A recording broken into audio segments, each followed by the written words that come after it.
Thank you, Madam President. I am delighted to join my colleagues from Maryland and Delaware to support this resolution expressing disapproval of the Trump administration rescinding the Clean Power Plan and replacing it with its so-called Affordable Clean Energy Rule, which is a name fanciful enough to make George Orwell blush.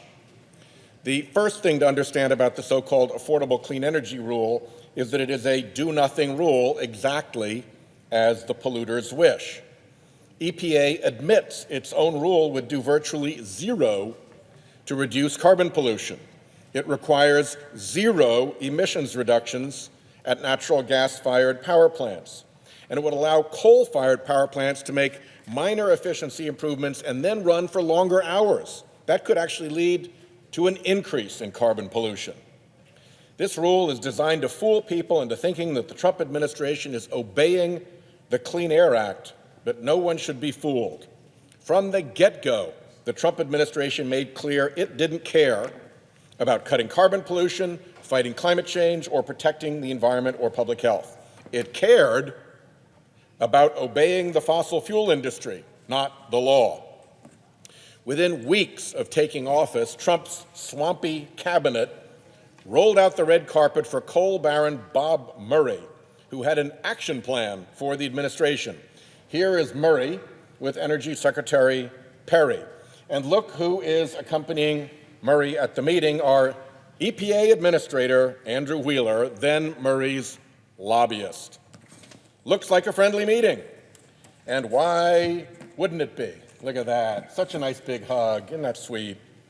Murray was a major financial backer of the Trump administration, and this was his payback time.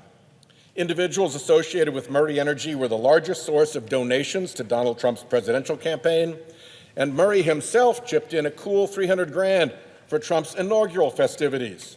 Murray was also one of the largest donors to election spending groups associated with disgraced EPA Administrator Scott Pruitt, under whose tenure this botched ACE rule began. So, what was the first item on Bob Murray's action plan? To get rid of the Clean Power Plan. And Bob Murray wasn't the only one who wanted to scrap the Clean Power Plan. The U.S. Chamber of Commerce and the National Association of Manufacturers, two of the largest and most powerful trade associations in Washington, also asked the EPA to scrap the Clean Power Plan. That's no surprise. The independent watchdog group Influence Map found the Chamber and NAM the two worst obstructors of climate action. They won't reveal their donors, but I believe they took lots of money from the fossil fuel industry and became its mouthpiece. They got paid, and this was the play. The Chamber and NAM were also aligned with shadowy fossil fuel industry front groups like the so-called Utility Air Regulatory Group and the American Council for Clean Coal Electricity, more Orwellian names. These groups also asked the EPA to scrap the Clean Power Plan and replace it with this toothless rule. Is that unsavory enough? It gets worse. Guess who represented UARG, that Utility Air Regulatory Group? None other than fossil fuel industry stooge Bill Wareham, who helped orchestrate a web of front groups like UARG, which obscured and multiplied the influence of Wareham's polluter clients responsible for massive carbon pollution. Naturally, Trump put this guy in as head of EPA's air office. And before Wareham headed for the exit this summer, Murray's man Wheeler praised Wareham for tremendous progress in repealing climate regulations. Pruitt to Wheeler to Wareham, this is rank fossil fuel crookedness in plain view. Several of us submitted comments laying out the political, financial, and professional connections between the Trump officials who developed this bogus rule and the fossil fuel industry that asked for it.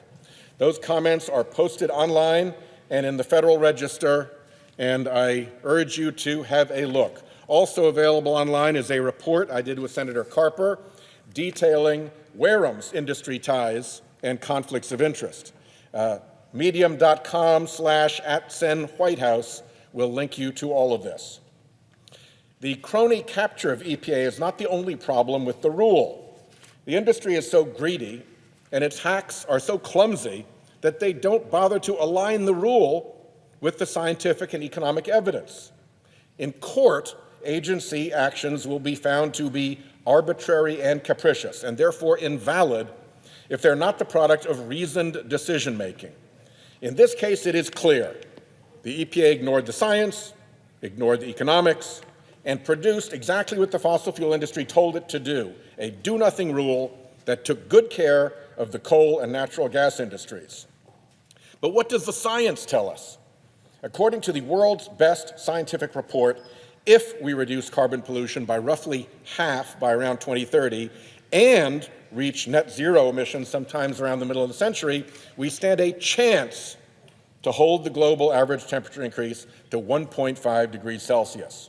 Our own best scientists warn that if we don't limit carbon pollution, we'll be hit with economic losses in the hundreds of billions of dollars per year by the end of the century. Legions of economists, investment banks, asset managers, central banks, credit rating agencies, and other experts warn of serious economic risks from climate upheaval. Here is a summary of just some of these warnings, which I have delivered to every colleague in the Senate. That, too, can be found on that Medium page. Pruitt, Wareham, and Wheeler ignored all of this for their do-nothing rule. The only voice that mattered was the polluter industry that they came from and will go back to in an oil-greased revolving door. This ACE rule is the exact opposite of reasoned decision-making. But that was never the point. The fix was in. Even a bogus rule that courts throw out buys this crooked and corrupting industry time. Time to keep polluting, time to burn through reserves, time to use its political muscle to fend off action here in the Senate. If you're in the fiddling business and fiddle for money, fiddling while Rome burns is a fine economic proposition for you. The Supreme Court has ruled that greenhouse gases are pollutants under the Clean Air Act. The EPA has found that greenhouse gases from power plants endanger human health and welfare. Those determinations mean the EPA must limit carbon pollution consistent with the law. This masquerade of a rule fails to do this, so it must be replaced with something effective as a matter of law. I ask colleagues to think carefully about their vote on this resolution.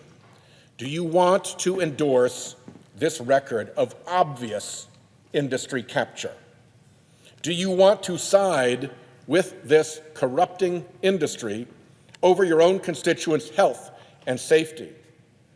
Do you want to go on record ignoring all the warnings from the Bank of England, from Freddie Mac, from Nobel Prize-winning economists, and from hundreds of our own government's most knowledgeable experts?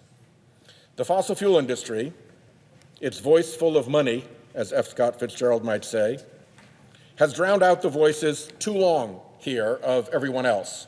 But you can't shout down the laws of physics, you can't shout down the laws of biology and chemistry and economics.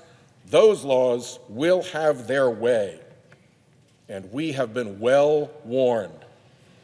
So please, let's turn the corner to a brighter day when decency rules, not industry political thuggery, a brighter day when facts and science matter more than dark money and paid-for denial, a brighter day when we don't give our grandchildren daily cause for shame. It is time to wake up, and this vote is a chance to do so. I yield the floor.